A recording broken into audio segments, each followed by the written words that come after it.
வணக்கம் நண்பர்களே, முக்கிய செய்திகளை இந்த பதிவில் பார்க்க போகிறோம். வீத லீடர்ஸ் இயக்கத்துடைய முதல் மாநாட்டில் தன்னுடைய கொள்கைகளை அண்ணாமலை நேற்று சொல்லியிருக்காரு. கவனிச்சிருப்பீங்களே, 5 கொள்கைகள்.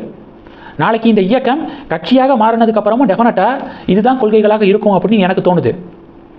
அந்த 5 கொள்கைகள் என்னென்ன தெரியுமா? மெய்யான சமூக நீதி, நிலையான வளர்ச்சி, பொருளாதார வளர்ச்சி, வேளாண்மை எழுச்சி, பண்பாட்டு மீட்சி, ஆட்சியிலே புரட்சி. இந்த 5 தான் வீத லீடர்ஸ் இயக்கத்துடைய கொள்கைகள் அப்படின்னு மலையண்ணே சொல்லியிருக்காரு.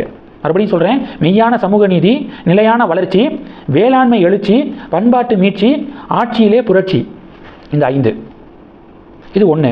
ரெண்டாவது என்ன பார்க்க போகிறோன்னா, அண்ணாமலை ஹிந்து விரோதி அப்படின்னு சொல்லிட்டு நயினார் கும்பல் பரப்பி விட்டுருக்காங்களே, அதுக்கு வட்டியும் முதலுமா அண்ணாமலை அவர்கள் பதிலடி கொடுத்துருக்காரு. இனாம் நிலம் தொடர்பான அந்த விஷயத்தில் நம்ம சேனலில் வீடியோ போட்டிருந்தோம்.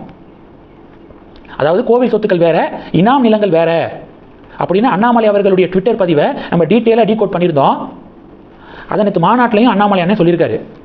ஹெச் ராஜா அவர்கள் 2024 இனாம் நிலங்கள் மக்களுக்கு சொந்தமானவைன்னு சொல்லியிருக்காரு. அப்போ ஹெச் ராஜா அவர்கள் ஹிந்து விரோதியா?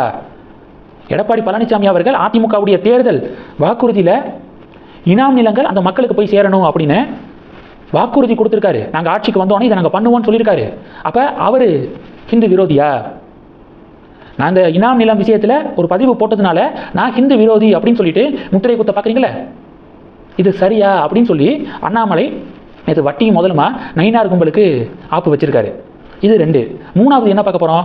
அண்ணாமலை கொடுத்த புள்ளி விவரம் ஒன்று பல கட்சிகளுடைய தூக்கத்தை டிஸ்டர்ப் பண்ணியிருக்கு. 18 வயசுலேருந்து 39 வயது வரைக்கும் இருக்கிறவங்க எவ்வளோ பேர் வீத லீடர்ஸ் இயக்கத்தில் மெம்பர்ஸாக இருக்காங்க அப்படிங்கிற ஒரு புள்ளி விவரத்தை நேற்று மாநாட்டில் அண்ணன் சொல்லியிருக்காரு. 54% பேராம். மொத்தம் 19 லட்சம் வாலண்டியர்ஸ் இருக்காங்க. இந்த 19 லட்சம் வாலண்டியர்ஸில் 54% பேர் 18லிருந்து 39 வயதுக்கு உட்பட்டவர்கள். 2026 40 வயதுக்கு உட்பட்டவர்களால் ஆட்சி மாற்றம் ஏற்பட்டுச்சு. இதே இளைஞர்களால் 2031 ஆட்சி மாற்றம் ஏற்படும் அப்படின்னு அண்ணாமலை அவர்கள் பேசினது பேசுபொருளாக மாறி இருக்கு. அண்ணாமலையுடைய இந்த மாநாட்டை பார்த்து காங்கிரஸ் விசிகாலாம் என்ன தெரியுமா சொல்லியிருக்காங்க? பிஜேபியுடைய மறு வடிவம் தான் அண்ணாமலை, ஆர்எஸ்எஸ் சொல்லி தான் இது அண்ணாமலை பண்ணுறாரு அப்படின்னு சொல்லிட்டு விமர்சனம் பண்ண ஆரம்பிச்சிருக்காங்க.